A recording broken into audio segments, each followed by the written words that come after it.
Olá pessoal, bom dia. Meu nome é Paulo Soleguin, sou professor aqui da USP de São Carlos e essa é a nossa aula de número 19 do curso intensivo de termodinâmica e aplicações de engenharia.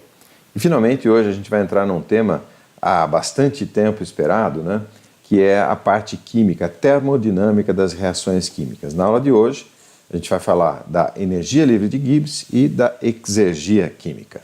E voltando à nossa árvore do conhecimento, o programa aqui do curso, só para a gente se lembrar, eu quero mostrar para vocês que a gente está transitando mais ou menos aqui nas pontas dos galhos da árvore. As primeiras aulas a gente fazia aqui uma revisão dos conceitos fundamentais, às vezes voltava, mas agora realmente o curso já está na sua fase final, nas aulas finais. Então a gente já está transitando aqui na copa da árvore e eu queria dizer o seguinte, a aula de hoje em particular é uma pedreira, tá? Então eu já vou preparando o pessoal, tá? É difícil, como eu reconheço, eu tenho sempre dito, mas a recompensa é bastante grande, tá? Então realmente vale a pena e um pouco de esforço, para a gente conseguir chegar nesse nível de conhecimento aqui, tá? Essas coisas que eu tenho falado, elas têm nos livros texto, tá, normalmente, mas muita coisa, como vocês estão vendo, não tem. Tá? Então, acompanhe comigo que eu acho que vale a pena. O que eu quero elaborar com vocês hoje, na verdade, dentro dessa linha da termodinâmica química, são duas perguntas, na verdade. A primeira delas, como quantificar a espontaneidade de um processo genérico? Eu coloquei aqui biotermoquímico. Pode, inclusive, ser um processo biológico. A palavra-chave aqui é espontaneidade. E a segunda questão que eu queria elaborar durante a aula é como estimar o conteúdo exegeto de um composto químico. E, principalmente, eu estou falando aqui dos combustíveis. Ok? Então, vamos começar pelo ponto de entrada aqui, que seria a história da espontaneidade. Como quantificar a espontaneidade de um processo. Lembrando de aulas passadas, a gente viu vários tipos de processos, por exemplo, um processo de separação. Nós vimos aqui que como a entropia total na saída, que é menor que a entropia total na entrada, é necessário importar trabalho. Tá? Vimos também na aula passada, a gente calculou a temperatura de combustão, vimos que um reator, esse reator é um reator que não precisa ser uma reação química, mas pode ser, por exemplo, um misturador, um reator genérico, O simples fato de fazer a entropia aqui na saída ser maior do que na entrada, é possível exportar energia. Nós vimos isso daqui em bastante detalhe. Tá? Agora, e quando a gente tem um reator mesmo em que as espécies, o A e o B ali, estão mudando, estão se transformando, ou seja, uma reação química, eu tenho entrando espécies A e B e saindo, elas estão reagindo, formando C e D, por exemplo. Tá? Pode ser metano e oxigênio, CO2 e água, alguma coisa parecida. Tá? E no caso, inclusive, liberando energia. Como saber se esse processo é espontâneo ou não? Ou a que temperaturas esse processo é espontâneo? Ou em que condições esse processo ocorre naturalmente? Essa é a questão que a gente vai resolver hoje e a partir de um exemplo. Então vamos considerar coisas que a gente sabe da prática, que é, por exemplo, a oxidação do nitrogênio pelo oxigênio. A gente sabe que a baixas temperaturas esse não é um processo espontâneo. Por quê? Porque na atmosfera, que tem baixas temperaturas, a gente tem já uma mistura de nitrogênio e oxigênio. Alguma coisa como 21% de oxigênio e 79% de nitrogênio. Se essa fosse uma reação espontânea, nas temperaturas aí normalmente encontradas na atmosfera, esse nitrogênio já teria sido oxidado pelo nitrogênio. Então, a baixas temperaturas, essa reação, aquilo que no slide anterior era uma interrogação, na verdade, esse A mais B dá A mais B de novo, tá? Sem haver alteração nenhuma. Então, a gente sabe que a oxidação não é espontânea a baixa temperatura. A alta temperatura, vamos pular aqui para o último, altas temperaturas, sim, a gente sabe que o nitrogênio acaba oxidando com o oxigênio, mas essas altas temperaturas é assim, 2.000 graus, temperaturas realmente bem altas, que não são naturais na nossa atmosfera, a não ser dentro de um vulcão, por exemplo, alguma coisa assim. Mas esse processo de oxidação a gente observa na prática, em chaminés, por exemplo, já mostrei para vocês, de caldeiras industriais, se a gente não controlar a temperatura de combustão, na câmara de combustão, é bem provável que a gente encontre quantidades apreciáveis de óxidos de nitrogênio, NOx, né? No caso aqui monóxido de nitrogênio. Então, a baixas temperaturas não é espontâneo, a altas temperaturas é espontâneo e a médias temperaturas o que acontece? Provavelmente, né, parte oxida e parte não oxida. Então, a questão é como determinar, como calcular essa temperatura em que essa reação aqui passa a ser espontânea, né? É o que a gente vai fazer nessa primeira parte da aula. Tá? Quem tratou dessas questões, para variar, mais um dos nossos heróis aqui foi o Gibbs. Ele não cunhou esse nome, né, energia de Gibbs ou energia livre de Gibbs, mas o que ele queria fazer era, na verdade, né, vamos ler ali, medir a espontaneidade de um processo, ou seja, ele queria construir uma variável termodinâmica, daquelas variáveis, lembra, a primeira coisa que eu falei nesse curso foram das variáveis canônicas, tá?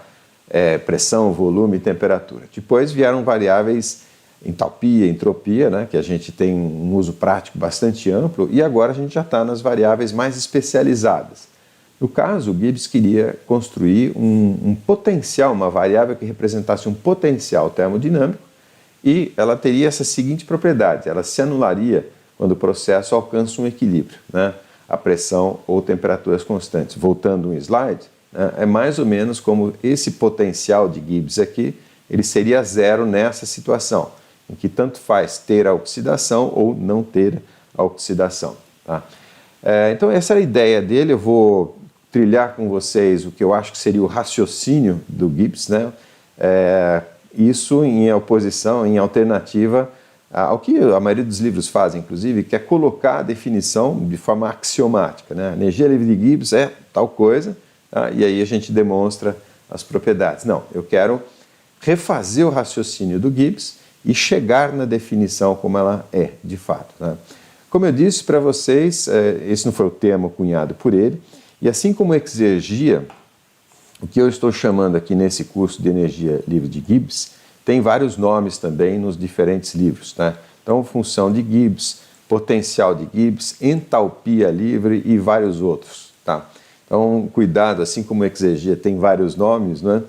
A energia livre de Gibbs, ou energia de Gibbs simplesmente, também tem vários nomes, então a gente precisa tomar um pouco de cuidado com isso.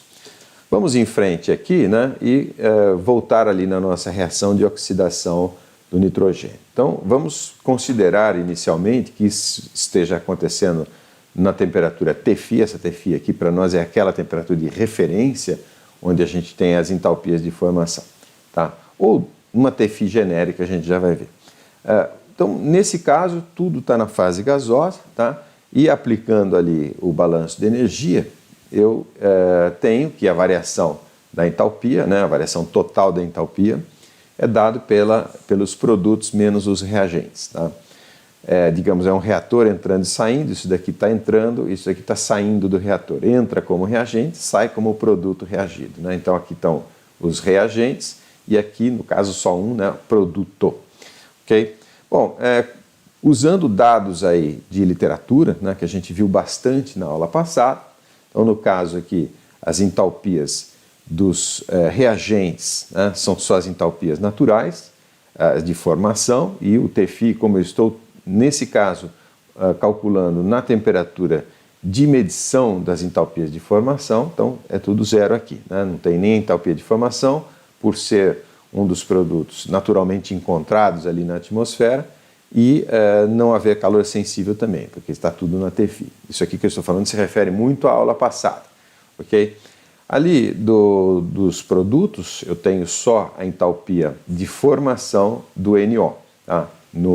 Na tabela, então, 90,26 kJ por mol, tá? Vezes o 2, porque são 2 mols, e eu tenho que o ΔH da reação é mais 180,58 kJ aqui, né? Considerando 2 mols. Ou seja, essa é uma reação endotérmica, ela precisa de energia para acontecer. Né? Então, lendo ali, né, a energia necessária para a reação pode vir de uma fonte externa ou da própria temperatura das moléculas. Isso é muito importante. Ou seja, aquele calor, né, os 180 kJ, ele pode ser fornecido por uma resistência elétrica, por exemplo, que esteja aquecendo o reator. Ou pode ser a própria energia translacional das moléculas. Imagina que o N2, né, vindo com uma grande velocidade, né, e se chocando com o O2. Então, esse choque pode ser suficientemente intenso, tá, para que que você vença ali aquela cabeleira eletrônica que envolve o N2, né, o núcleo do N2, os núcleos do N2 e os núcleos do O2, e de forma que reaja e forme NO. Então, isso é um negócio interessante, porque já dá a ideia, né, daquela espontaneidade condicional, né, e explica um pouco o fato de, quando elas se chocam com baixa velocidade, elas simplesmente se chocam e se afastam. Mas se a velocidade for muito alta, elas são capazes de reagir. Tá? Então é por aí que a gente vai prosseguir e tentar construir aquele potencial que o Gibbs estava imaginando. Tá? Então, algumas conjecturas, como eu disse, né? Se o processo for endotérmico, como é o caso, ele tende a ser menos espontâneo. E se o processo for exotérmico, ele tende a ser mais espontâneo. Né? Então, por exemplo, pegando aqui uma reação exotérmica, se o ΔH entre reagentes e produtos for menor do que zero, como está aqui, né? Então eu tenho, isso aqui seria um gráfico, né, desse ΔH da reação. Então, nesse caso aqui, eu tenho uma diminuição, portanto, um ΔH negativo, e essa energia excedente pode servir, né, de energia de ativação para outras moléculas que estejam reagindo eventualmente. Né? Esse salto que dá aqui é justamente ali no caso, que a gente chama de energia de ativação, e no caso do NO é justamente aquilo que eu falei, né? É a energia necessária, porque imagina, você tem as moléculas e elas são envoltas ali em elétrons, né? Então eles se repelem, tem carga negativa. Então, para vencer essa força de repulsão eletrônica, né, para ir eventualmente ocorrer a reação, tá, é preciso uma certa energia. Depois, quando forma uma nova reação, conjunto de ligações químicas, aí tudo bem, há liberação de energia. Tá? Mas essa energia de ativação precisa vir de algum lugar e pode ser, por exemplo, desse calor fornecido aqui, no caso de uma reação endotérmica. Né? O caso que eu mostrei ali do NO seria alguma coisa assim, né? Na verdade, ela simplesmente sobe aqui, tá? Um ΔH positivo, correto? Então, são conjecturas que a gente vai usar para construir a variável de Gibbs, o potencial de Gibbs. Né? Então, vamos analisar alguns casos, porque existe um aspecto aqui em paralelo que a gente precisa levar em conta, além do fato de ser endotérmico ou exotérmico. Né? Então, vamos considerar um caso 1 aqui, em que eu tenho um processo exotérmico, tá? Um ΔH negativo, e um processo de ganho de entropia. Tá? Então, no caso aqui, eu estou olhando a reação no aspecto molecular, então a gente vai voltar naqueles conceitos, na segunda aula de entropia, né, em que eu elaborei com vocês, a gente tinha aqueles conceitos do Boltzmann, tá? Em termos de microestados. Então, se a entropia aumenta, tá, eu tenho uma maior quantidade de microestados. Então, imagina o seguinte, duas moléculas, né, se chocando para reagir. Então, eu tenho essa molécula A, B2 e a molécula CD. Tá? Elas estão se encontrando e a ideia é refazer esse arranjo cristalino aqui. Então, imagine que no choque entre elas, eu forme, por exemplo, uma molécula BC, uma DB e outra A, um A livre aqui. Tá? E nesse caso, né, como eu tenho o processo exotérmico, o ΔH é negativo, eu tenho liberação de energia. Como o ΔS é positivo, eu tenho uma maior quantidade de microestados. Né? Então eu tenho, no caso aqui, três possibilidades contra duas na situação inicial. A analogia aqui interessante de se fazer é como se fosse um crash test. Sabe quando o pessoal choca dois carros, um com o outro, ou um carro contra uma parede para estudar, né? Para engenheirar ali os carros em caso de acidente, mas a ideia é como você chocar dois carros e voar pedaços para todo lado. Né? Então isso aqui é um processo que tende a ser altamente espontâneo, porque não só a entropia aumenta, tá? É muito fácil você destruir, né, gerar vários pedaços de um carro, principalmente se você tiver energia, tá? E ainda mais essa energia existe, está disponível para isso acontecer.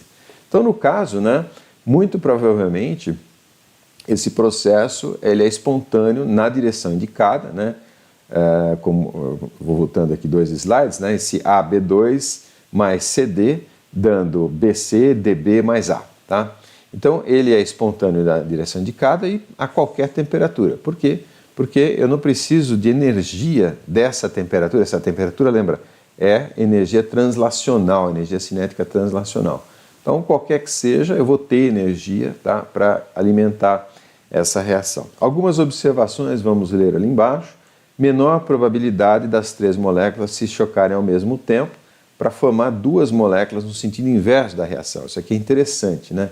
Se eu quisesse considerar a espontaneidade no sentido inverso, essas 3 moléculas tinham que se chocar no mesmo ponto, no mesmo instante, né, para gerar aquelas moléculas precursoras dessas 3 aqui, tá? A outra observação, os produtos, no caso as 3 moléculas, estão em um estado energético inferior ao dos reagentes, porque justamente o processo foi exotérmico, tá? Então, altamente provável que isso seja espontâneo nessa direção que eu exemplifiquei para vocês. Um caso 2 aqui, tá, seria o seguinte: o processo ainda exotérmico, mas diminuição da entropia, ou seja, uma menor quantidade de microestados após a reação. Tá? Então, imagina que A se chocando com B2. Né? Então, isso aqui poderia ser, sei lá, hélio, né? E aqui nitrogênio, N2. Tá? Então, no choque, eu tenho, por exemplo, a formação dessa terceira molécula aqui. Não, aí não é o caso do hélio, né? Mas eu tenho essa formação do AB2 com liberação de energia. Então, aqui eu tenho menor quantidade de microestados, por isso que o ΔS é negativo, tá? E liberação de energia, por isso que o ΔH é negativo. Então, seria aqui exatamente o crash test inverso, ou seja, as partes do carro se jogando, né, e gerando um carro montado. Tá? Isso aqui é, digamos assim, pouco provável de acontecer nessa direção indicada. Mas aí o exemplo do crash test não fica muito bom, né? A gente pode admitir que isso é condicionalmente espontâneo na direção indicada. Ou seja, vamos lá, a baixa temperatura, tá, tende a favorecer a espontaneidade, ou seja, aquelas partes todas que têm que se chocar e tem que se encaixar certinho nas partes, né, nos nichos ali, nos encaixes, tá? Então é muito mais fácil isso ocorrer quando a temperatura é baixa, ou seja, quando a velocidade é menor, tá? Por quê? Porque maior e melhor tempo de contato entre as partes, né, para se juntarem de maneira correta, tá? Fazendo essa analogia aí com o crash test. E, contrariamente, né, as altas temperaturas são desfavoráveis à espontaneidade. Por quê? Porque o tempo de contato é muito curto, muita energia cinética, né? Então é difícil, a tendência é bater, resvalar e sair. Então, nesse caso aqui, né, vamos admitir que seja condicionalmente espontâneo, ou seja, a condição, alguma coisa vai condicionar a espontaneidade. No caso aqui, eu estou ressaltando a temperatura como condicionante, ok? Bom, então vocês já viram onde é que isso pode ir, né? Não vou ficar repetindo isso à exaustão. Vamos tentar já atalhar aqui, né, e fazer uma espécie de tabela de espontaneidade. Semelhante, né, à semelhança de um processo espontâneo que foi o processo de fluxo de calor. Lembra que eu falava para vocês que calor flui espontaneamente de uma temperatura mais alta, de uma fonte a uma temperatura mais alta, para uma outra fonte, um sorvedouro de temperatura mais baixa, tá? E nesse processo, inclusive, a gente pode, aproveitando essa espontaneidade, a gente pode drenar um pouco de energia organizada para isso, tá?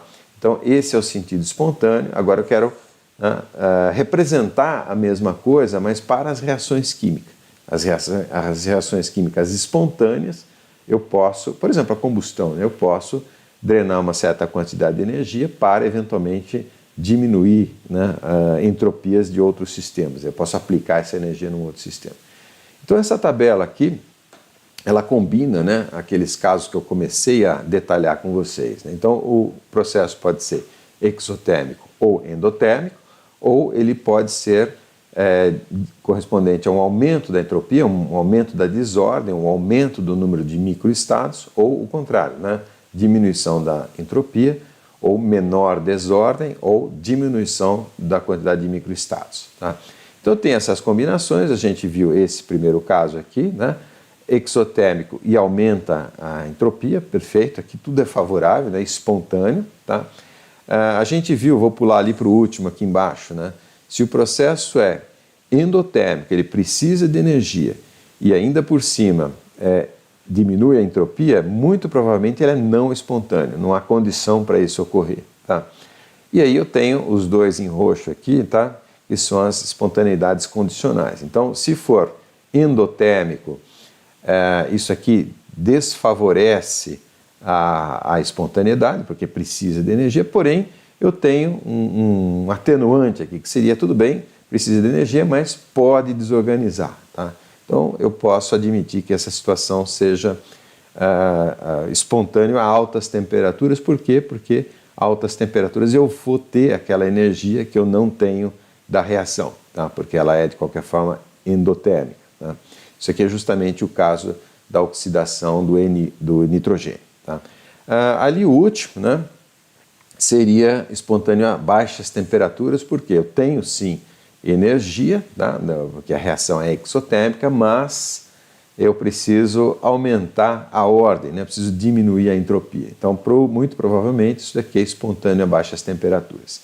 E um exemplo, né, clássico, aqui eu coloquei o 1 e o 2, né, para mostrar exatamente, exemplificar essas duas reações condicionalmente espontâneas. Então, por exemplo, gelo se transformando em água, tá, é espontâneo a altas temperaturas, né? Então, se você aumentar a temperatura, muito provavelmente o gelo vai se converter em água de forma espontânea, tá? E o contrário, né? A baixas temperaturas é a água que espontaneamente se converte em gelo, ok? Então é mais ou menos, né, essa é a tabela que a gente vai usar agora sim para definir a variável de Gibbs, definir o potencial, porque seja como for, a gente vai definir uma função matemática, né? Mas ela vai ter que respeitar essas propriedades aqui, tá? De alguma maneira. Então, raciocinando como Gibbs, tentando raciocinar como Gibbs, o que ele propôs? Ele propôs o seguinte: essa variável, né, que a gente está chamando de ΔG ou de G simplesmente, é aquele potencial, tá? Então é uma medida da espontaneidade de um processo, tá? Então potencial termodinâmico que se anula quando o processo alcança equilíbrio numa determinada condição termodinâmica, tá? E o 3 pontinhos eu completo, né? Então quando esse ΔG for negativo, o processo é espontâneo, se for positivo é não espontâneo. E se for zero é neutro, né? Tanto faz ocorrer como não ocorrer. Então o Gibbs propôs, né, considerando ali a nossa tabela de espontaneidade, quais eram as variáveis que entravam em jogo ali naquela tabela. Então o ΔH, tá? O ΔS e a temperatura. A temperatura era o condicionante da espontaneidade. Então ele propôs que essa função ΔG fosse gerada a partir de funções de ΔH e uma função de T e ΔS. Tá? E como eu estava explicando para vocês, o que ele quer, né, como, digamos assim, como exigência para essa nova variável termodinâmica é que, se for negativo, o processo é espontâneo, como o caso aqui, né? Se isso fosse uma reação química, se eu soltar a bolinha, ir para baixo, ou como a gente diz aqui, descer para baixo, é um processo espontâneo, portanto o ΔG nesse caso tinha que ser negativo.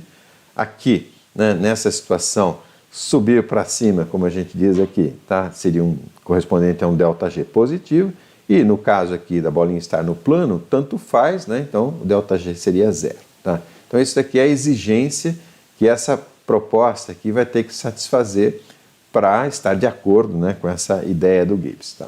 Então, voltando à tabela, né, no caso agora usando essa configuração, né, então aqui os processos espontâneos têm ΔG negativo a qualquer temperatura, né, não condicionalmente espontâneos, né, então sempre espontâneos, ou não espontâneos a qualquer temperatura, e aí os condicionalmente espontâneos. Então aqui o ΔG negativo para altas temperaturas e aqui o ΔG é negativo para baixas temperaturas. Então, propositivamente, né, a gente pode pensar o seguinte: isso daqui pode ser simplesmente um ΔH menos alguma coisa que multiplica ΔS. Né? Isso aqui já está, de certa forma, satisfazendo essa tabela. Por quê? Esquece um pouquinho o ΔS. Imagina que o ΔS é zero, né? Então, simplesmente, se o ΔH é negativo, tudo bem, o ΔG é negativo e eu tenho o processo espontâneo. Ou, o contrário, se o ΔH é positivo, eu tenho ΔG positivo e o processo é não espontâneo, né? Falta a gente levar em conta o ΔS. Esse sinal de menos aqui é para levar em conta isso daqui, né? Essa espontaneidade eu preciso de um ΔS positivo. Se o ΔS é positivo, com esse menos, tá? Mais um ΔH que é negativo nessa casa aqui da tabela, então eu tenho um ΔG final negativo. Okay? E o mesmo raciocínio se aplica às outras casas ali dessa nossa tabela de espontaneidade. Agora, também tem o seguinte, eu preciso multiplicar isso daqui por alguma coisa porque são grandezas diferentes. Isso aqui está em quilojoules, por exemplo, isso em quilojoules por Kelvin. Tá? Então, alguma coisa tem que aparecer aqui para acertar as unidades e, de quebra, ainda levar em consideração a dependência na temperatura. Então, está tudo pronto aqui, é só multiplicar por T, na verdade. Tá? Porque aqui, como eu disse, quilojoules, aqui quilojoule por Kelvin, vezes Kelvin, fica em quilojoules. Tá? Então, se eu multiplicar por T, né, também dá certo, porque repara, aqui pegando essa casa aqui só para exemplificar, né, o ΔS é positivo, não, melhor pegar aqui esse daqui, o processo endotérmico. Tá? Então, ΔG negativo. Então, por exemplo, vou fazer um número aqui. Né? Então, por exemplo, eu tenho aqui nessa casa, estou analisando essa casa aqui para entender ali a multiplicação por T. Então, ΔH positivo.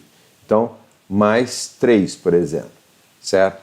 O ΔS naquela casa é positivo também, tá? Mas eu tenho que o ΔS é positivo, mas eu tenho um menos ali. Então, digamos que o ΔS seja 1, certo? Seja 1, né? E eu sei que isso aqui vai ser negativo, porque vai estar multiplicando pelo menos ali. Então, se esse processo eu quero que ele seja espontâneo a alta temperatura, se a temperatura for 4, por exemplo, tá? Então, 4 menos 3, isso aqui dá menos 1. Né? Então, ΔG negativo, reação espontânea. Né? Correto? Então, esse é o raciocínio e vale para outra casa aqui. Se vocês aplicarem esse raciocínio, quando a gente multiplica por T, então a gente está satisfazendo as exigências aqui da tabela de espontaneidade. Então, propositivamente, ΔG vai ser simplesmente ΔH menos T ΔS. Como eu disse no início, nos livros, normalmente, o que o pessoal faz é colocar de forma axiomática essa definição. Então, fornece a definição, ΔG é isso, ΔH menos T ΔS, e aí sai provando que essa definição atende à tabela de espontaneidade. Eu resolvi fazer o caminho inverso, porque esse muito provavelmente foi o caminho feito por Gibbs e outros pesquisadores que pensaram nesse assunto. Tá?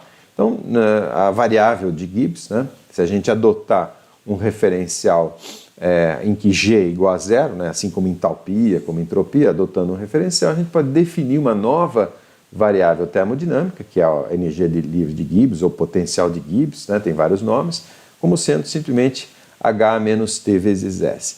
E essa variável, eu sempre falo para vocês, né, toda vez que você tem uma variável que combina primeira lei, energia, entalpia é uma energia, tá, com segunda lei, entropia tem a ver com a reversibilidade, né, dos processos, tem a ver com a geração de ordem e desordem. Toda vez que você combina essas variáveis com essas duas naturezas, pode ter certeza que se trata de uma variável extremamente rica. Tá? Então, nesse caso, né, tá atendido todas as situações, e se a gente tem um processo em que a gente mede o ΔG, tá, e conclui que ele é negativo, como no caso dessa bolinha aqui, né, se eu soltar, ela vai para o seu sentido natural, que é, como a gente diz aqui em São Carlos, descer para baixo. Correto?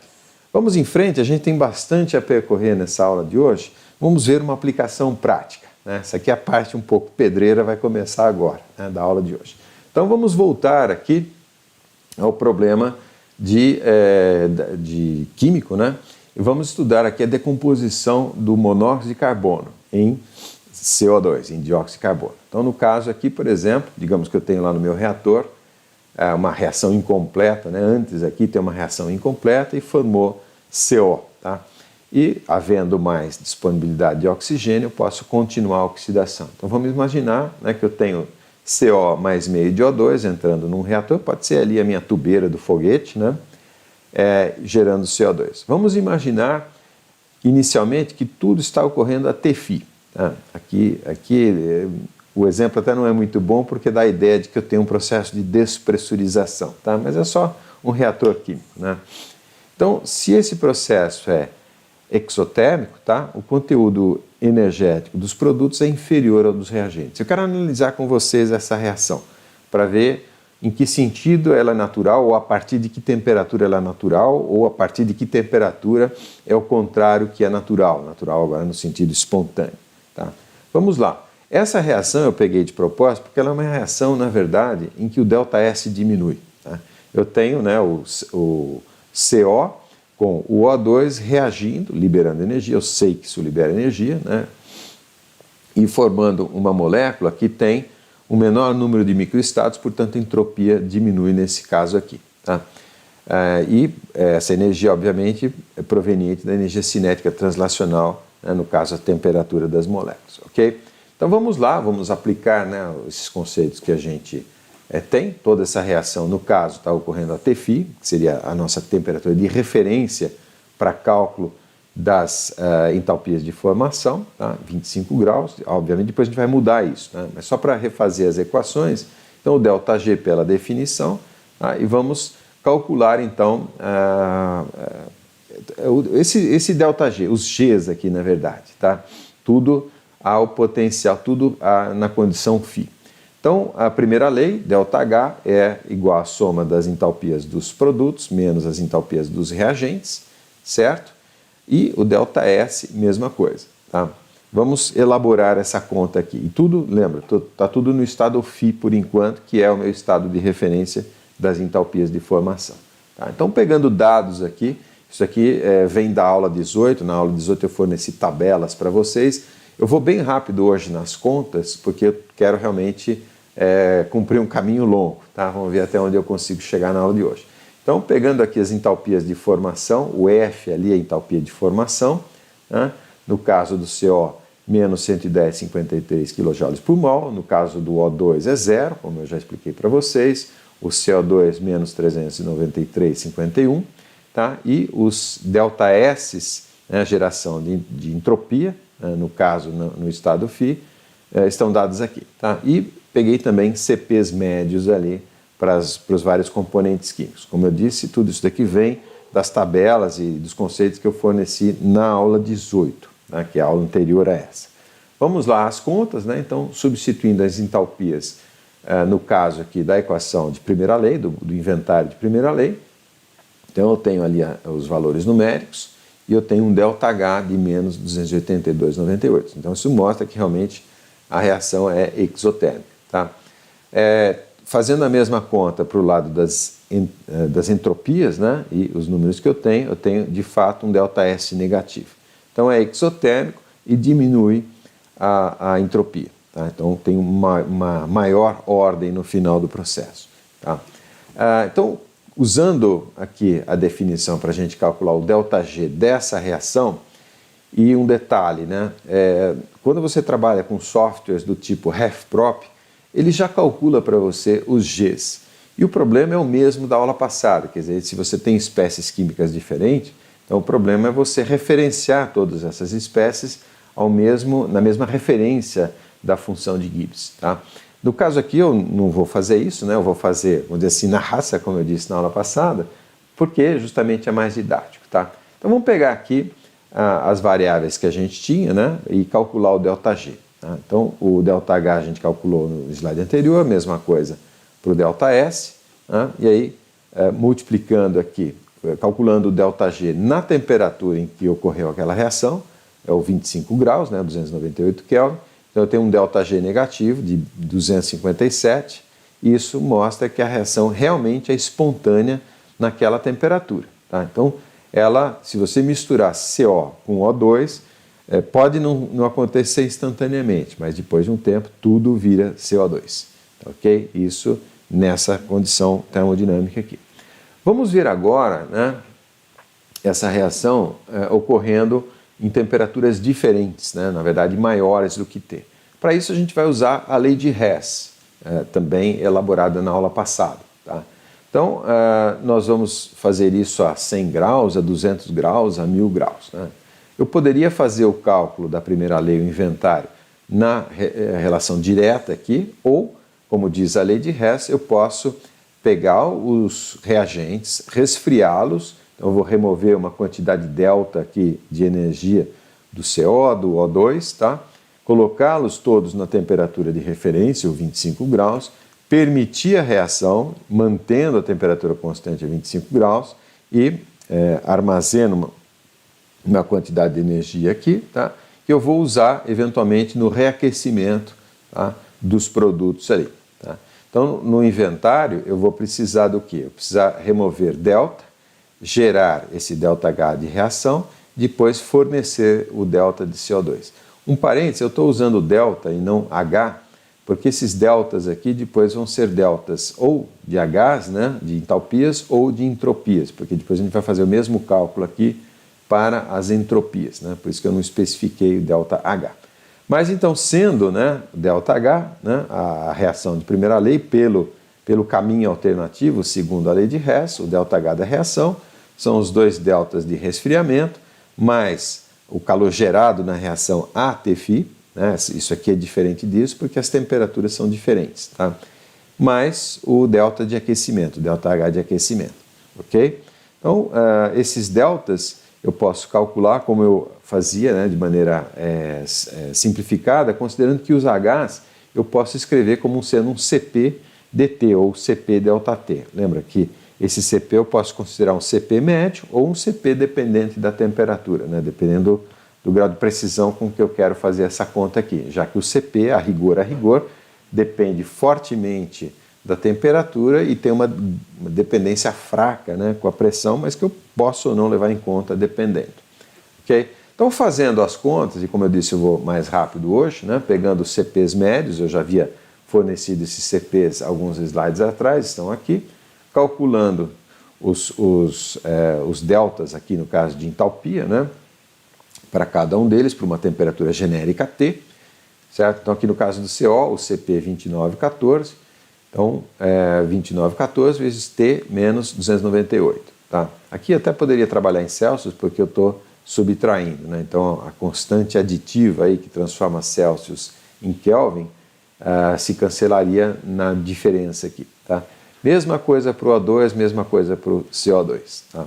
E aí, somando para fazer o inventário, eu tenho que o calor da reação, né, em função da temperatura em que a reação vai ocorrer, né, colocando tudo aqui, e aqui um detalhe, aparece um 10 a menos 3 para acertar ali as unidades. Cuidado com isso, porque os CPs foram fornecidos em joules por mol, não em quilojoules por mol, tá? E as entalpias de reação, de formação, foram todas fornecidas em quilojoules. Né? Então, fazendo as contas, acertando as unidades direitinho, eu tenho que esse calor de reação, ele é menos 280,98, menos 672, 10 a menos 3 vezes T. Tá? Então, isso aqui eu consigo identificar como a variação na temperatura. Passo seguinte é fazer a mesma coisa para as entropias. E lembrando por que eu estou fazendo isso, porque eu quero calcular o ΔG da reação para ver se essa reação aqui de oxidação do monóxido de carbono é espontânea ou não, ou em que temperatura ela é espontânea.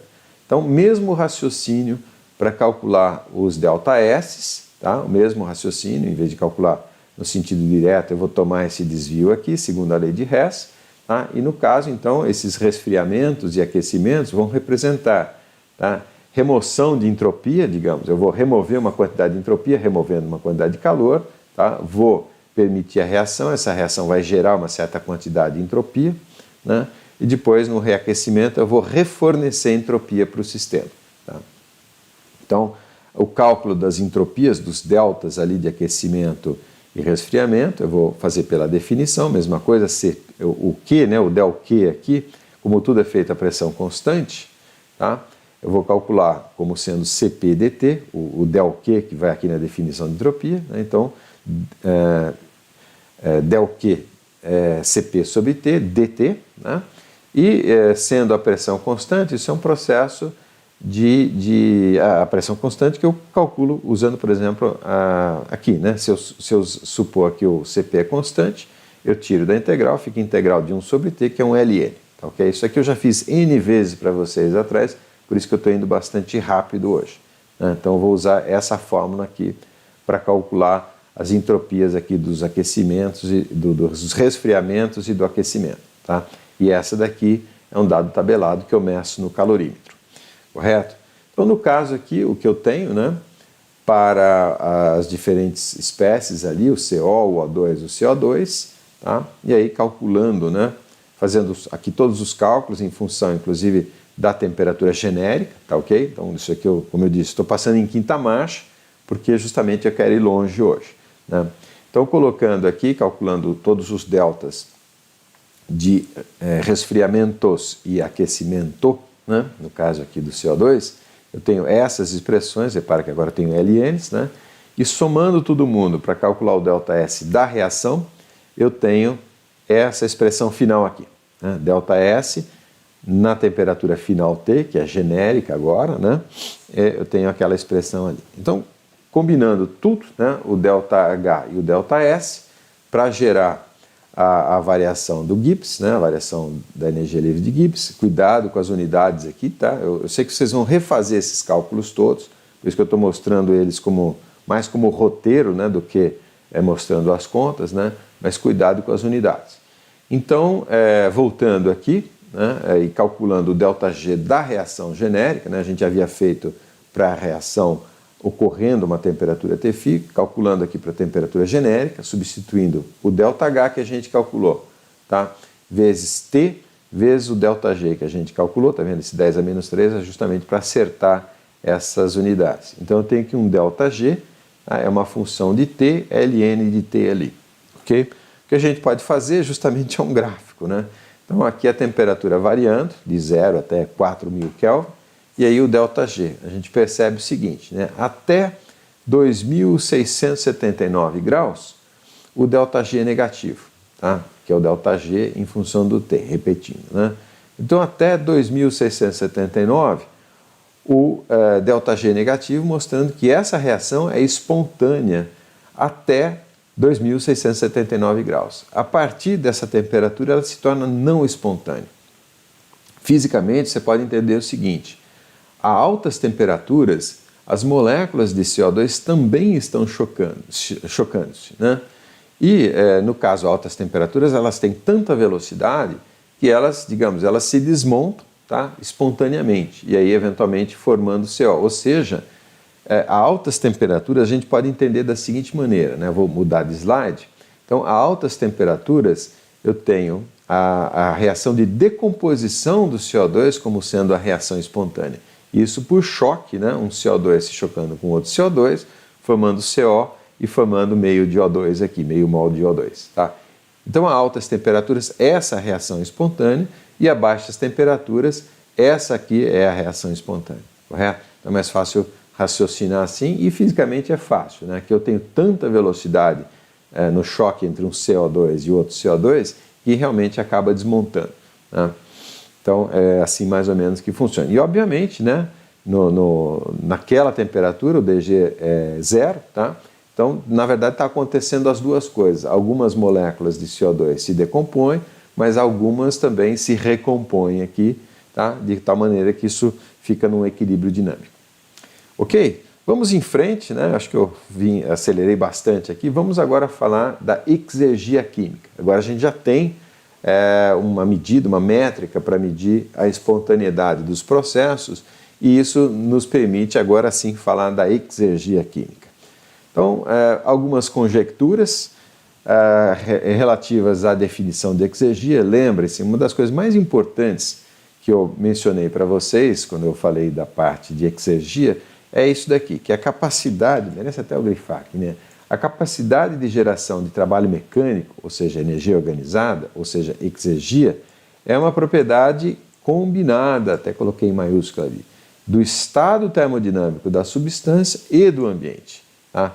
Isso é muito importante, por quê? Porque diferentes ambientes representam diferentes condições de geração de energia mecânica. Por exemplo, uma termoelétrica, a gás que seja, vai funcionar de maneira muito diferente, com eficiências muito diferentes no Equador, né, em São Luís do Maranhão, por exemplo, ou no Polo Sul. Tá? Por quê? Porque o ambiente, as temperaturas médias do ambiente são muito diferentes. Mas esse conceito vai muito mais longe, porque o ambiente pode ser não só pressão e temperatura, mas também composição química. Né? O simples fato de você ter um ambiente com uma composição química diferente pode proporcionar um desempenho muito diferente, né, dos seus sistemas, ok? Voltando aqui na definição que a gente tinha da aula de exergia, a gente tinha aquela parte termodinâmica que eu falei para vocês, tá? Então aqui seriam os equilíbrios termodinâmicos com o ambiente também chamado de estado morto, né? Dead state, que é a partir do qual não é possível gerar nada, tá? Mas isso pode ser em termos de pressões e temperaturas, mas também em termos mecânicos, né? em energia potencial cinética, eletromagnético, se houver campo eletromagnético e tal, e agora o que a gente quer explorar em termos de composição química, tá? Composição química, aí tem dois aspectos, tá? Eu já posso até adiantar para vocês. Essa parte química pode envolver ou não reações químicas, né? Transformação de um componente químico em outro.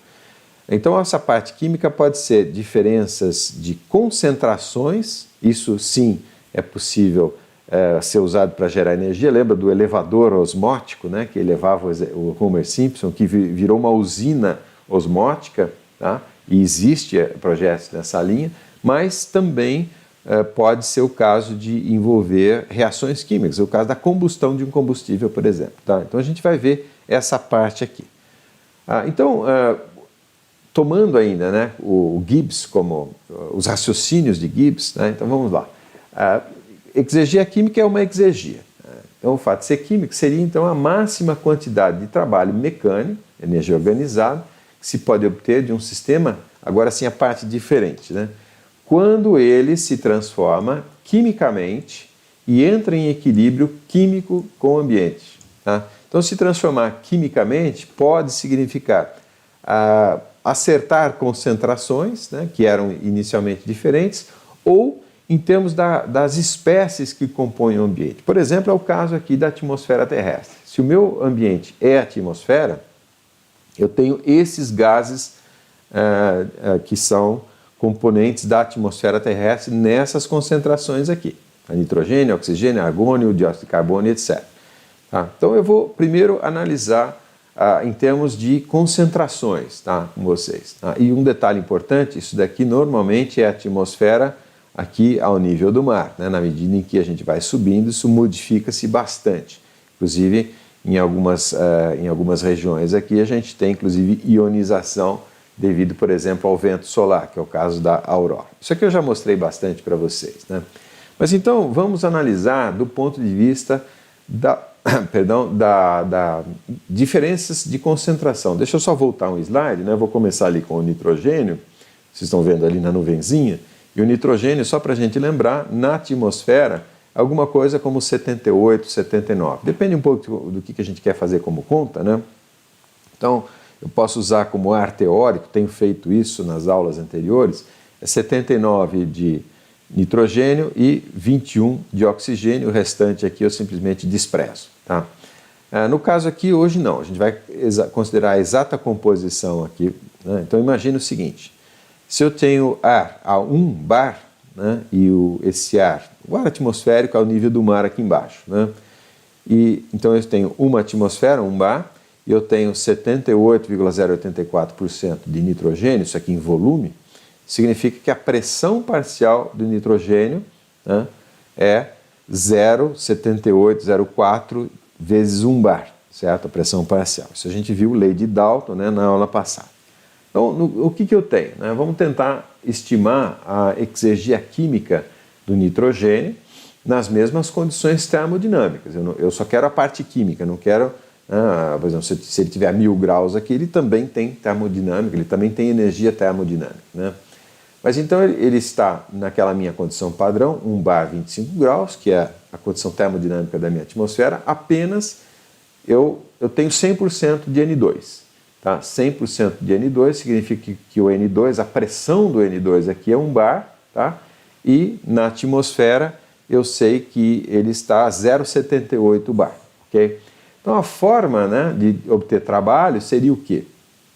Seria fazer um processo, uma expansão isotérmica, porque eu não quero mudar a temperatura, então uma expansão isotérmica, numa turbina isotérmica, tá?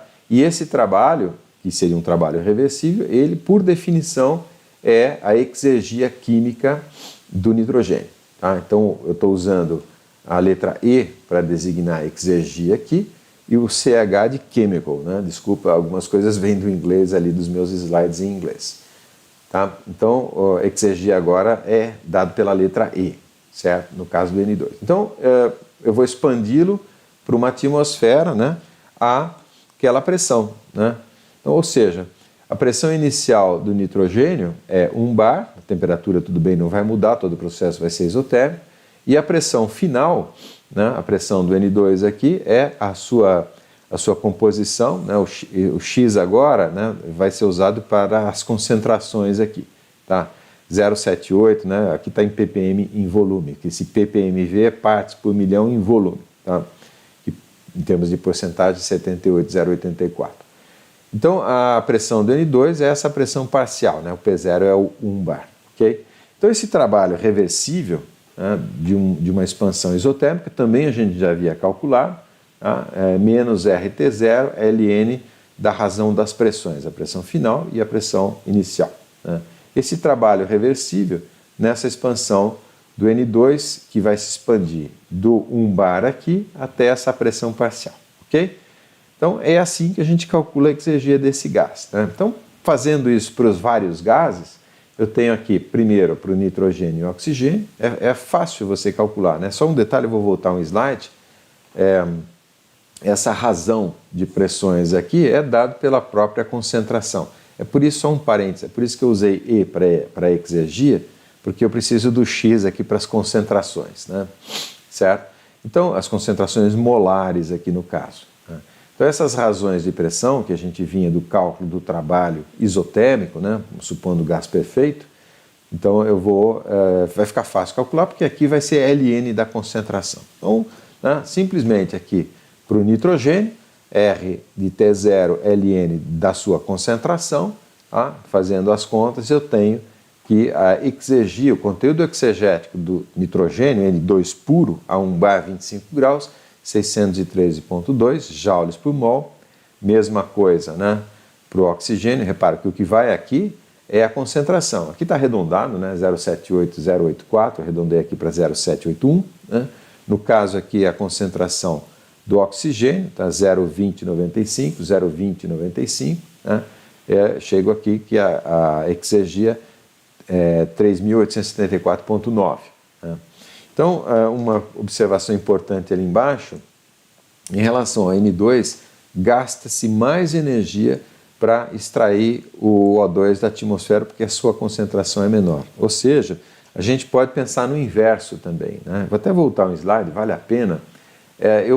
Como demarche aqui para a gente calcular a exergia, eu parti do N2 puro, tá, e permiti o seu equilíbrio termodinâmico com o ambiente. Né? O equilíbrio seria, então, equilíbrio em termos de pressão, né? Porque a pressão dele é menor quando ele está misturado no ambiente.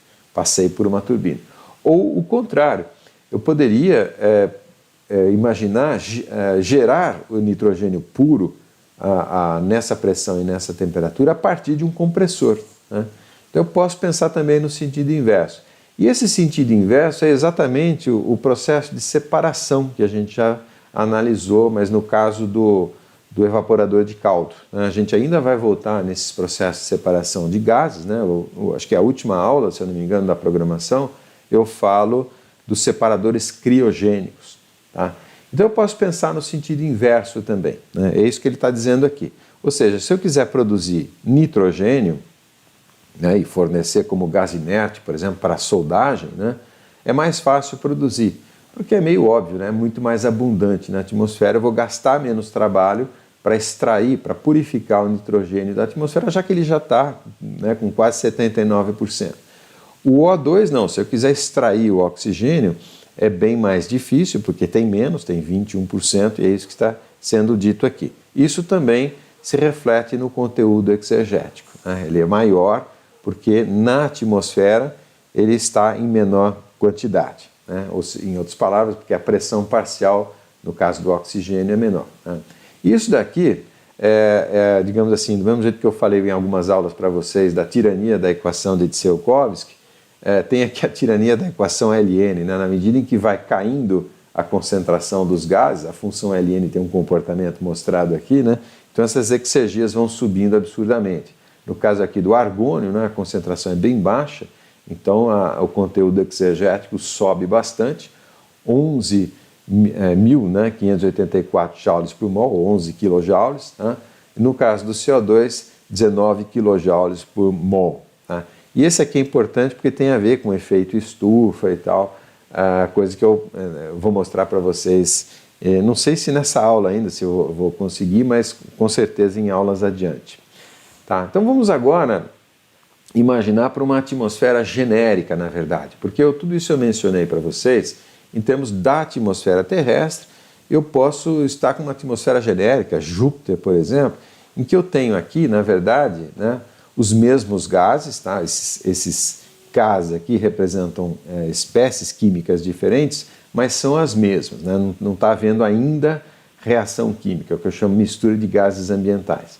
Então eu tenho aqui o meu ambiente, meu dead state, né, que seria a atmosfera daquele planeta genérico, tá? Tem uma certa composição, tá? E eu quero calcular as exergias dos seus componentes quando purificados, tá? Que pode inclusive ser uma diferença, né? Não só um gás. Tá? Então eu vi ali pela expressão anterior, né, que essas exergias químicas é simplesmente, né, a composição, a concentração vezes o Ln da razão das concentrações. Tá?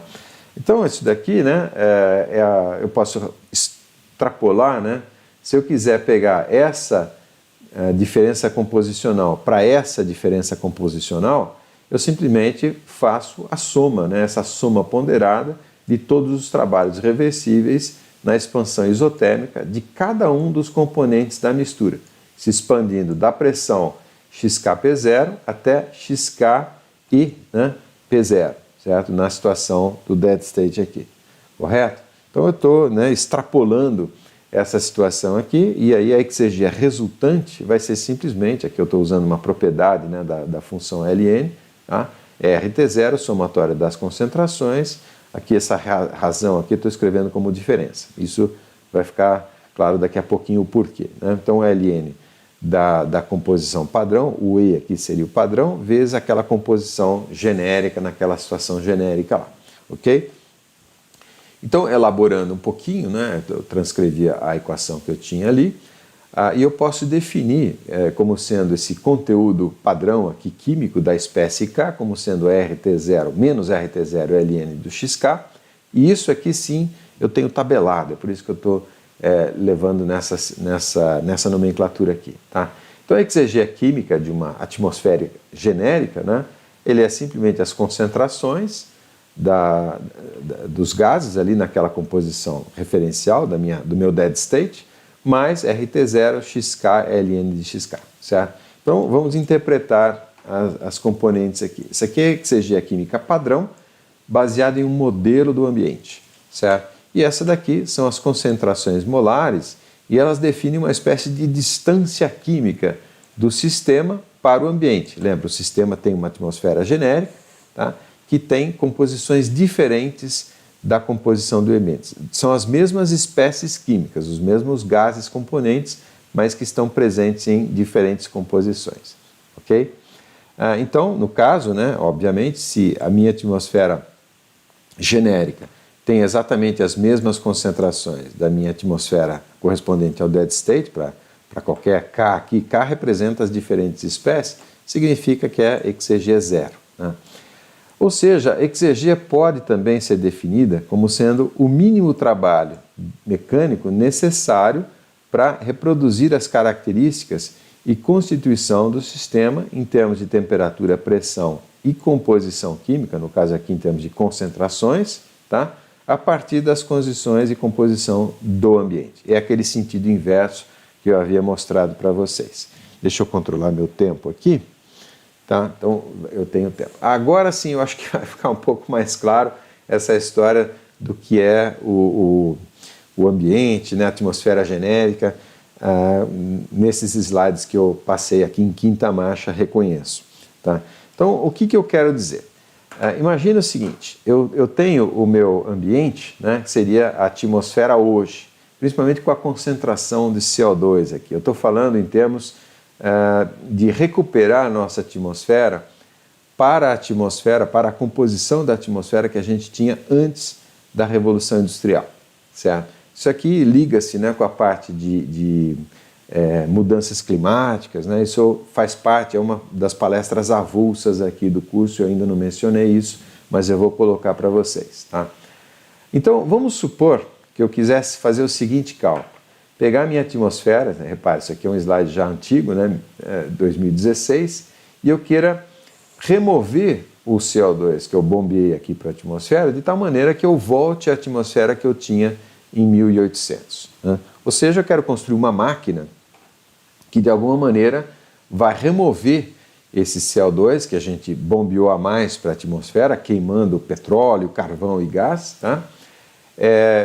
Quero remover esse carvão e armazenar ali no subsolo, por exemplo. Então, quero remover uma massa de CO2 de tal maneira que a composição volte a ser a composição de 1800. Tá?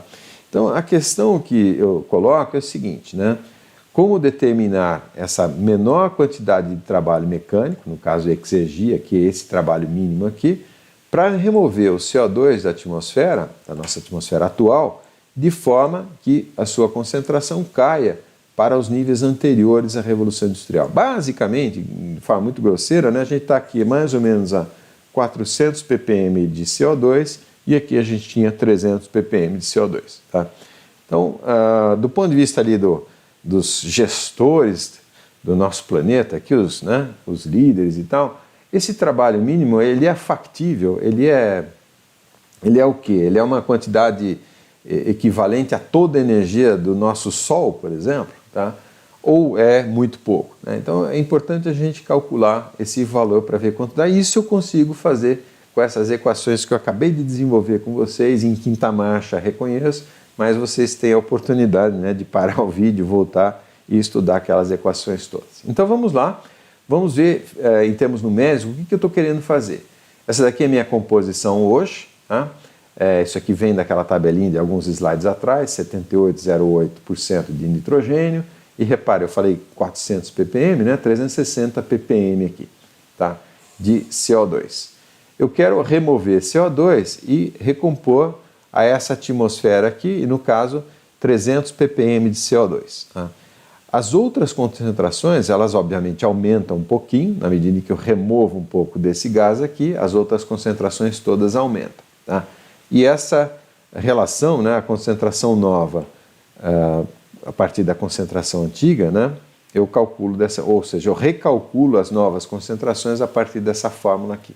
Tá? Então, fazendo a concentração de CO2 se tornar 0,300, né, as outras concentrações se corrigem para esses valores. Eu tenho certeza que vocês vão refazer esse exemplo, refazer esses cálculos e a fórmula está dada aqui, correto? O trabalho mínimo, como a gente viu ali nos slides anteriores, corresponde, na verdade, ao conteúdo exegético dessa atmosfera em relação a essa atmosfera aqui. Tá? Esse conteúdo exegético é o trabalho mínimo que essa máquina gastaria. Tá? Então eu posso calcular pela fórmula que eu tinha ali nos slides anteriores. Menos RT0, somatório das concentrações, vezes Ln da concentração, né, no estado de referência na atmosfera do dead state, menos esse Ln aqui da outra atmosfera. Fazendo as contas, os valores numéricos são todos aqui, né? Então aqui, essa aqui é a constante universal dos gases e aquelas composições todas lá, e eu chego nesse valor aqui. Então esse trabalho é menos 0,13 joule por mol.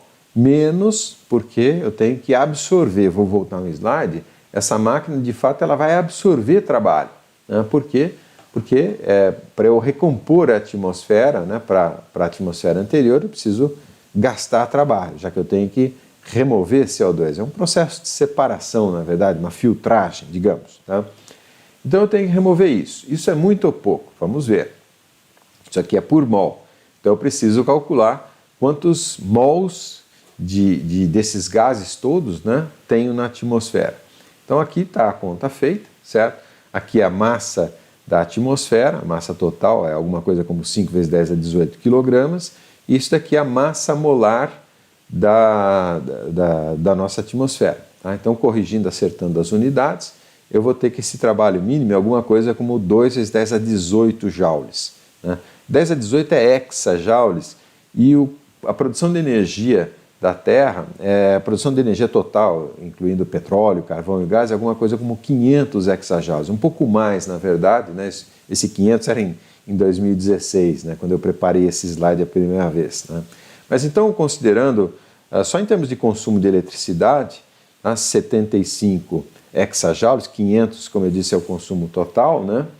E como envolve carvão, petróleo e gás, envolve calor, portanto, não é tudo exergia. Pensando em termos de exergia, seria, por exemplo, pegar aqui o consumo de eletricidade, ou a produção de eletricidade do planeta Terra, que está em torno aqui de 75 hexajoules, essa energia necessária representa 11 dias de consumo. Então, é um número assim bastante interessante, porque não é um sol, né, como eu havia dito, né, mas, por outro lado, ficar 11 dias, o planeta inteiro ficar 11 dias sem consumir energia elétrica, com certeza é uma catástrofe. Mas daria, digamos assim, se a gente tirar 10 minutos por ano, tá, em alguns anos a gente teria a composição química da atmosfera reconstituída para os padrões ali de antes da Revolução Industrial, de 1800 mais ou menos. Tá? Então, assim, claro que dito dessa maneira extremamente simplista, né? Mas mostra que sim, é possível fazer isso, é um problema tratável, né? Basta a gente ter organização, ok? Vamos em frente aqui, agora sim eu tratei até agora da química, no caso composicional, né? São diferenças composicionais. Agora eu quero falar da exegia química de substâncias que não estão presentes no ambiente. Tá? Porque não envolveu reação química nenhuma, mas simplesmente diferenças de composição em termos de concentrações.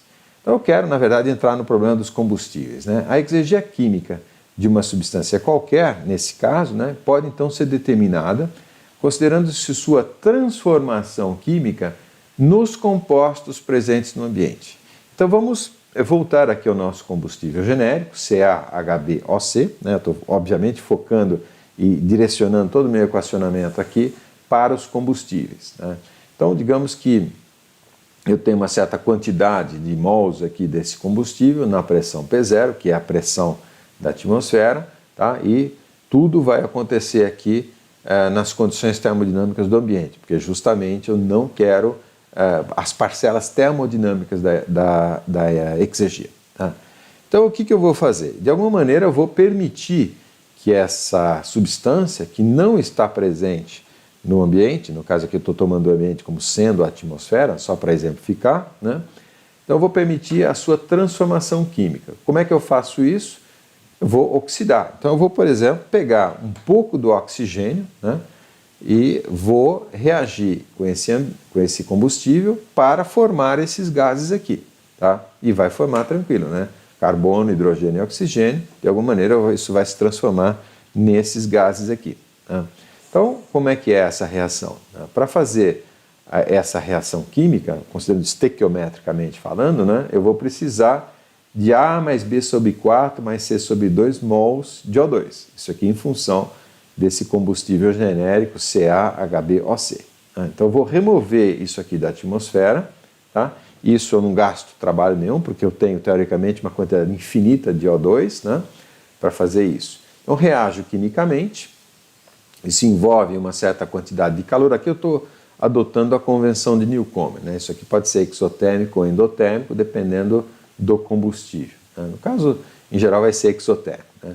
Mas isso vai formar o quê? Então vai formar esses gases que estão presentes na atmosfera, o CO2 e o H2O. Né? Se trata de um hidrocarboneto. Então aqui acompanhe comigo, né, a primeira lei. Então está lá, tudo escrito em função da quantidade de mols aqui do combustível, por isso que está tudo dividido por NF. Então isso aqui é a primeira lei, escrita em base molar, né, por mol de combustível. Né.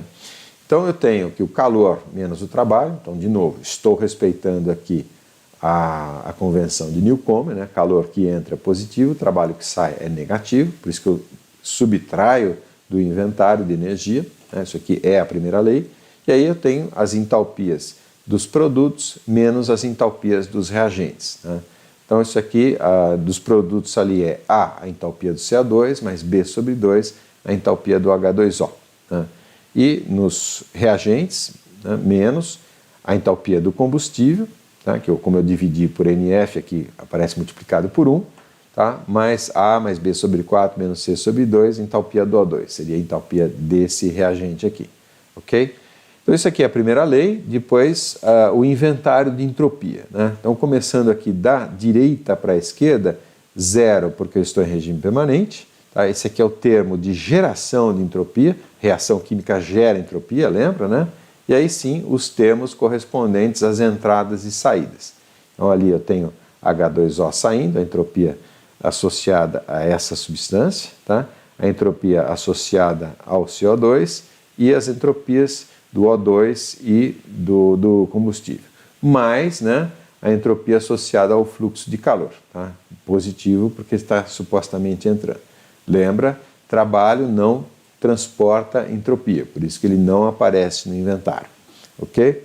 Então, transcrevendo a expressão aqui, o que eu vou fazer? Eu vou usá-la para calcular, né, vou isolar o calor aqui transferido para o volume de controle. Então, passei todo esse termo aqui para a direita da igualdade e multipliquei por T, está aqui. Agora eu vou substituir isso daqui na expressão da primeira lei, tá? Para poder isolar justamente o trabalho aqui. Então, vou fazer isso, tá? Isolei o trabalho, eu tenho essa expressão caminhão aqui, né? Ela é grande, mas ela é simples na verdade, né? Ela não é complicada, ela é apenas complexa. Então, aqui como eu disse, né? Dessa vez eu ainda não falei na aula de hoje, né? Deduzir fórmula em slide é pedagógico, mas a ideia é mostrar um roteiro para vocês. Então vocês depois vão parar o vídeo e tal, refazer todas as continhas. Então aqui estou com o trabalho por, né, mol de combustível calculado, agora sim, só em termos da variação entrópica e energética do processo, né? Por isso que eu tenho entalpias e entropias, né? Agora vamos rearranjar isso daqui para aparecer algumas coisas convenientes.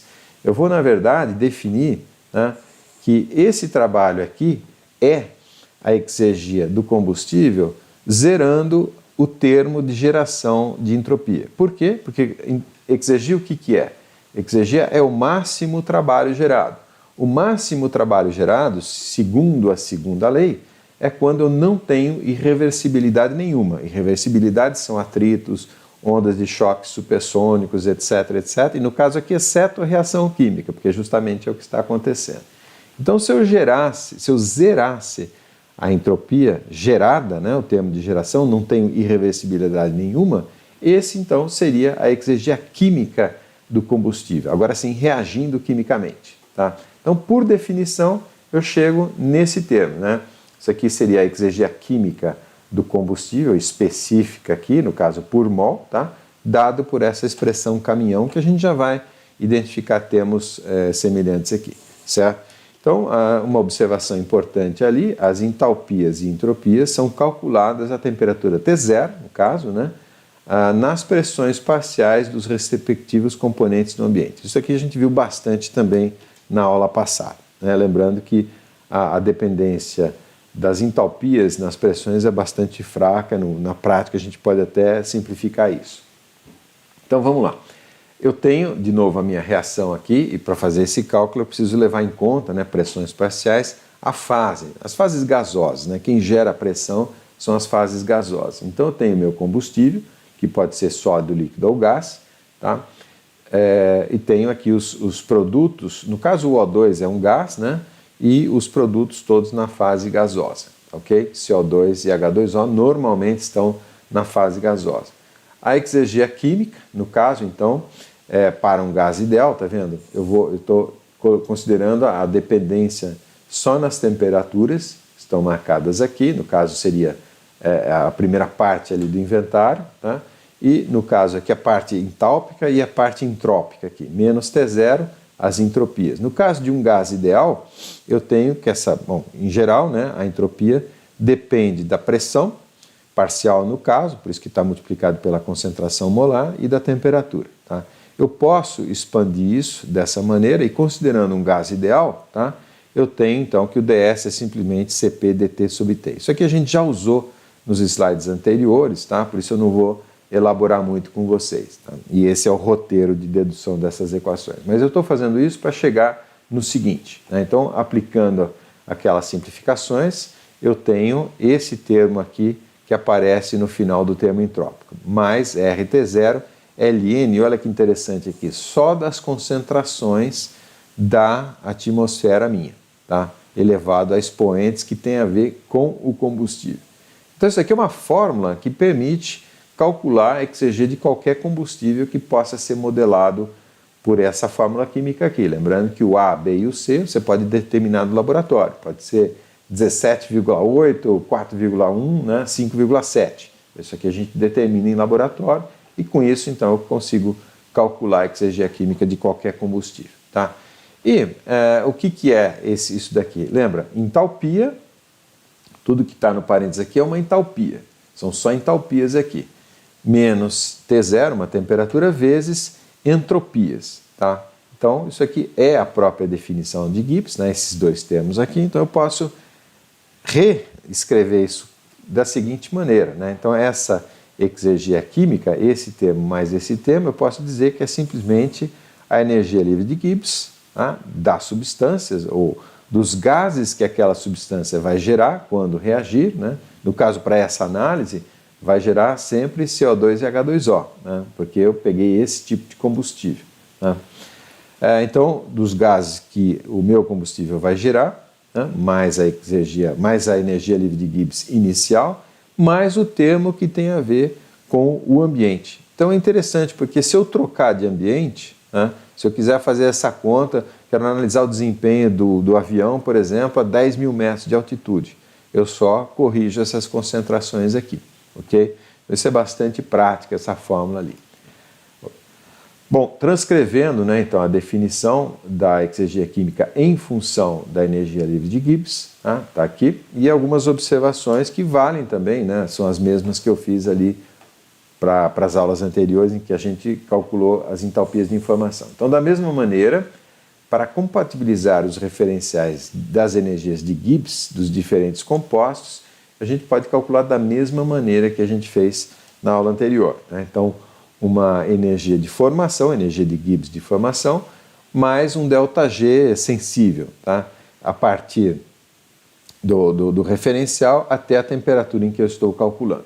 Tá? Então, eu posso fazer isso para todos os componentes para acertar o referencial, valendo inclusive a mesma observação. No RefProp ou no software, eu tenho certeza que você está usando, todos eles permitem que você acerte o referencial, né? Entálpico, entrópico, etc. Tá? Segunda observação importante, o primeiro termo do lado esquerdo da equação corresponde à variação total da energia livre de Gibbs na reação, como eu havia dito para vocês. Né?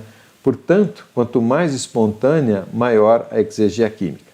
Isso ligou, então, os dois aspectos. Né? A exegia química tem a ver com a espontaneidade, tá? Mais aquele termo que tem a ver com o ambiente. Essa expressão aqui é fantástica, eu queria interpretar essa expressão com vocês. E lembra a analogia lá no primeiro slide, eu estava falando daquela montanha, né, que a gente escala, então é mais ou menos aqui. A gente teve uma pedreira para chegar num negócio que é muito legal. Tá? Olha só que bacana. Tá? Essa expressão fala o quê? Da exegia química no caso do combustível. Quais são as componentes que geram exegia química? Primeiro, o ambiente. Então, isso aqui depende só da composição química do ambiente, ou seja, os componentes, né, do ambiente que vão ser gerados, na verdade, pela reação, pela combustão do combustível. Então, isso aqui depende do ambiente, inclusive da termodinâmica do ambiente, no caso, a temperatura. Esse termo aqui é da espontaneidade. Lembra, a gente viu no começo, na primeira parte da aula, que quando o ΔG é negativo, eu tenho uma reação espontânea. Então, com esse menos aqui, significa o seguinte, que quanto mais negativo for o ΔG, né, mais espontâneo é e maior ainda vai ser a exegia. Né? Então, fazendo aqui em números, né, só para ficar bem claro, então vamos supor que o meu ΔG é menos 5. tá? Então eu tenho menos 5, 10 de exergia aqui fora a parcela do ambiente. Agora, se o processo for mais espontâneo ainda, menos 10, por exemplo, tá? Ele é mais espontâneo, é a bolinha descendo no barranco ali com mais velocidade, é o barranco mais inclinado, né? Menos 10 é mais 10, então é mais exergia. Ou seja, é a última frase ali, né? Quanto mais espontâneo, maior a exergia química para o mesmo ambiente, né? Considerando que isso aqui então não muda no ambiente. Tá? Então isso que é muito bacana de ver, né? A combinação da primeira lei com a segunda lei. A segunda lei tem a ver com a espontaneidade, calor, fluido mais quente para o mais frio. E quanto mais isso for espontâneo, né? Mais exergia, mais trabalho eu posso gerar. Fazendo a analogia com o calor, quando que isso é mais espontâneo, mais intenso? Quando o ΔT é maior, né? Então, quando o ΔT é maior, mais espontâneo, mais exergia, e isso é perfeitamente compatível, coerente, né, com o raciocínio que a gente fazia a partir dos postulados, né, de Clausius e outros, né, que a gente fez nas aulas de entropia. Ok, vamos ver agora um exemplo prático de aplicação dessas equações que foram desenvolvidas e, no caso aqui, eu quero mostrar para vocês a análise exegética de um motor de combustão interna. Deixa eu olhar meu tempo aqui, eu tenho alguns minutos, vamos ver, a aula já está ficando meio longa e pesada, eu reconheço, mas vamos lá, vou mostrar rapidamente para vocês. No caso, então, é um motor de combustão interna, ele vai funcionar com octano líquido, tá? Queimando com ar atmosférico. Aqui, O2 e N2 já estão naquela proporção do ar atmosférico, tá? Gerando CO2, H2O e o nitrogênio entra e sai.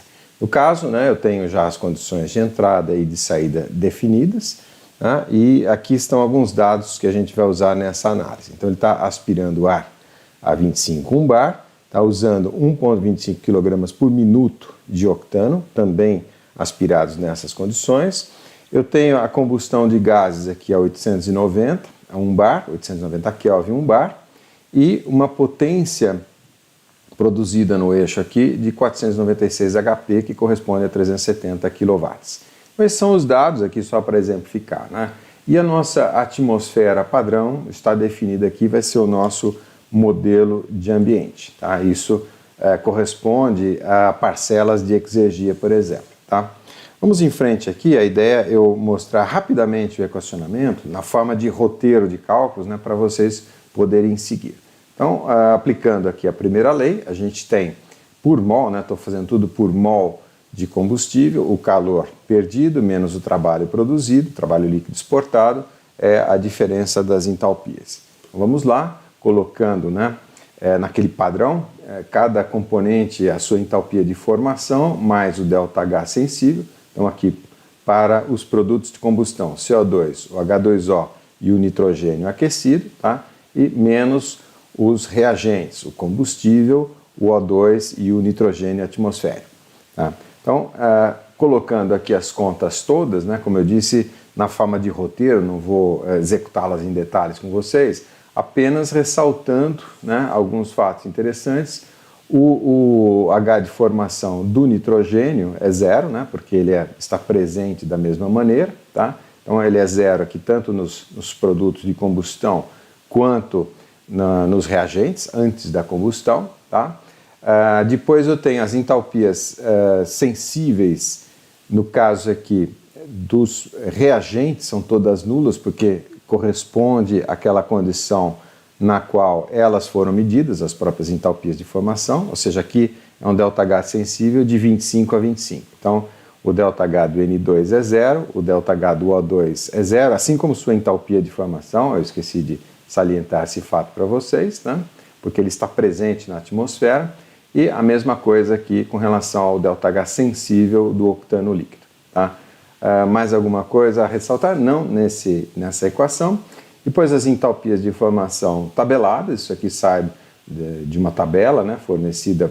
Na aula passada foi a tabela do Moran-Shapiro, né, mas o Cengel tem esses valores também para vocês.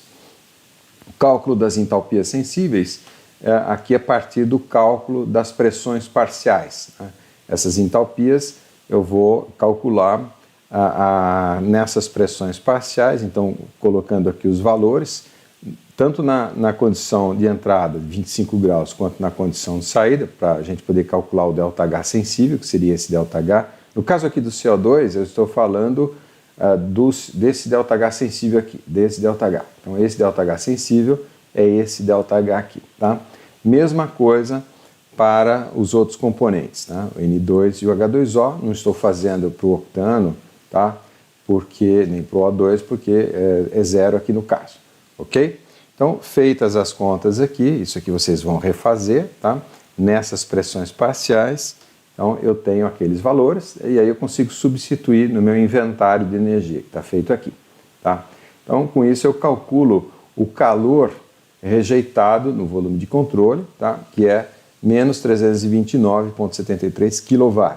Isso daqui sai de duas formas, sai por calor no sistema de resfriamento, na água, né, que é resfriada no reator, no radiador do carro, perdão, mas também nos gases de combustão a gente vai ver. Tá? Então, o primeiro passo foi determinar o calor rejeitado, está feito aqui, e rejeitado porque justamente deu negativo, né? E aí a gente pode fazer aquele balanço que eu estava mostrando para vocês. Né? Tem a aspiração do combustível, 1,25 kg por minuto, o ar atmosférico, tá? Tem a produção de potência que eu medi lá no eixo, e eu tenho esse calor rejeitado e ainda eu tenho mais um calor que vem aqui associado à temperatura dos gases de combustão. No caso, então, né, o rendimento de primeira lei, o rendimento termodinâmico, seria a potência líquida, que é essa que eu meço no eixo. Daqui já foram descontadas todas as potências gastas internamente, as potências mecânicas gastas internamente, né, para o acionamento das válvulas, se for aspirado, né, com compressão, eu tenho também uma potência para isso daqui, sendo debitado desse valor. Esse aí já é o valor líquido medido no eixo.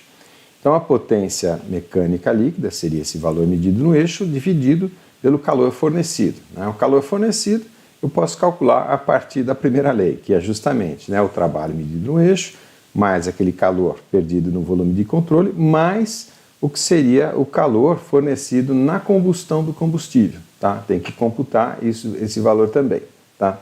Então, para isso, né, eu vou entrar na estequiometria do combustível, né, usando, por exemplo, os poderes caloríficos. Então, para isso, eu vou justamente na equação, de novo, na equação de reação, e aplico a primeira lei.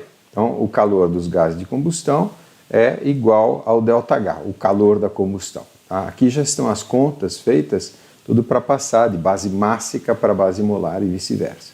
Tá? Como eu disse, eu estou só mostrando aqui o equacionamento, né, o roteiro de equacionamento. Então, está lá os gases de combustão com os valores que eu tenho, eu determino que isso é menos 298 kW, tá? Energia térmica fornecida na combustão do combustível. Então, somando para calcular o calor total fornecido, 370 mais 329 mais 298, dá um total de 997,8 kW. Então, isso aqui, se eu pudesse imaginar isso como uma máquina térmica, né, teria uma grande seta vermelha entrando com essa quantidade aqui. Ok? Então, esse calor, né, eu posso, por exemplo, associar... Opa, meu tempo está acabando aqui, deixa eu parar meu cronômetro, né, mas a gente já está terminando. Então, esse calor eu posso associar ao calor, comparar, na verdade, com o poder calorífico do combustível. Repara, aquele valor total, né, 997, eu tinha obtido fazendo uma análise de primeira lei. Vamos ver se isso está próximo ou distante do poder calorífico, né, medido no combustível. Então, eu tenho aqui uma tabela, no caso é o poder calorífico inferior, tá? 44.790 kJ por quilograma. Então, multiplicando esses valores aqui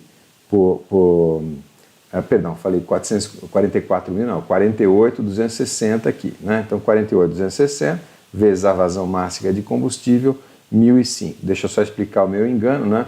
O poder calorífico superior eu estou usando porque estou supondo, por exemplo, que essa água está saindo líquida aqui nos gases de combustão. É uma questão de hipótese. Inclusive, a gente vê, principalmente no motor a etanol, a gente vê realmente gotas de água líquida pingando ali no escapamento. Tá? Obviamente, é uma aproximação e foi feita só para a gente comparar. Então, esse valor de 1.005 kW é bastante próximo daquele valor obtido pela primeira lei, só para mostrar, né, um pouco essa comparação para vocês. Em frente aqui, então, eu consigo calcular a potência mecânica, tá?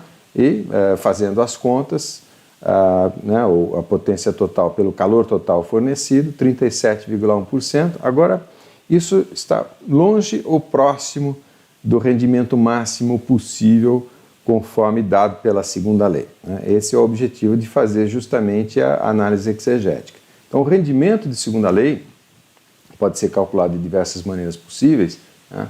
Uma delas, que é conveniente nesse caso, é a exegia disponível, então a exegia aqui no eixo, dividido pela exegia fornecida. Vamos avaliar esse valor aqui, né? Então, no caso, a exegia fornecida corresponde à máxima quantidade de potência mecânica que se pode obter quando o combustível se transforma quimicamente para entrar em equilíbrio com o ambiente, né? O postulado de Gibbs ali. E compostos presentes no ambiente, todos aqui são correspondentes ao do ar atmosférico, tá? Então, a gente vai fazer esse cálculo supondo, e isso que está essa demarcha aqui, né? A potência mecânica corresponde à exegia disponível e a exegia fornecida é a exegia do combustível, tá? Então, no caso aqui, a potência mecânica é o próprio que eu medi ali no eixo, tá? E a do combustível corresponde à do combustível nessa vazão mássica aqui, ok? Então, pegando as fórmulas ali que a gente desenvolveu na parte teórica, né, aqui dessa parte sobre a exegia química da aula, está aqui a fórmula transcrita, tá? No caso, o C8H18, o A, o B e o C correspondentes estão aqui, e fazendo, né, especialização da fórmula para o combustível genérico que a gente tinha feito, eu tenho essa fórmula aqui, tá? E aí valores tabelados, né, das energias de Gibbs, tanto para o combustível como para os gases ali envolvidos, né, e as composições ou as exegias dos gases, né, do N2, do O2, do CO2, do H2O, com uma observação. Como eu disse, isso é muito variável, porque depende muito da situação em que a água está na atmosfera. E a gente sabe que a gente tem água líquida, água na fase vapor, né? Então, num dia de chuva, umidade relativa 100%, muito vapor d'água na atmosfera, um dia mais seco, menos vapor d'água na atmosfera. Então, isso é muito variável, por isso esses cálculos que eu estou mostrando para vocês realmente tem não é exatamente um erro, mas tem uma variação, porque o ambiente pode variar bastante, tá? Então, seguindo o roteiro aqui, substituindo todos esses valores, eu tenho aqui que essa exegia química total fornecida, né, para esse ambiente aqui são as concentrações molares no ambiente, é 5.407 kJ por mol. Precisamos converter isso para quilowatts, usando ali vazão mássica e as massas molares, né? Eu tenho que essa exegia química é 986, tá, quilowatts. Então, a potência medida pela exegia química fornecida, é o 370 medida no eixo, mais a exegia química 986, 37,5 é o rendimento de segunda lei, tá? Curiosamente, deu um valor bem parecido com o rendimento de primeira lei. Então, fechando aqui o exemplo, né, o que a gente tem, fazendo uma espécie de diagrama de Sankey aqui, né, alterado, eu tenho o quê? Tenho fornecimento, vamos pensar só em exegia, tá? Então, fornecimento, na verdade, de 986, que é um pouco menos, na verdade, do que os 997, que era o calor fornecido, calor de combustão, perto de 1.000 kW, né? Depende de como a gente calcula. Tá? Então, 986 é a exegia fornecida. Dessa exegia fornecida, eu recupero no eixo, para trabalho útil, né? Para movimentação do veículo, 370, tá? Dos gases de combustão, 298, e perdido na forma de calor, 329. Tá? Esse, então, é o balanço geral, né? E mostrando, inclusive, que eu tenho uma eficiência de segunda lei também relativamente baixa, ok? Longe, a gente está aí quase que 60% do rendimento máximo se fosse uma máquina 100% reversível aqui. Ok, pessoal? Então, com isso, rapidamente, né, eu encerro aqui. Eu reconheço que a aula foi...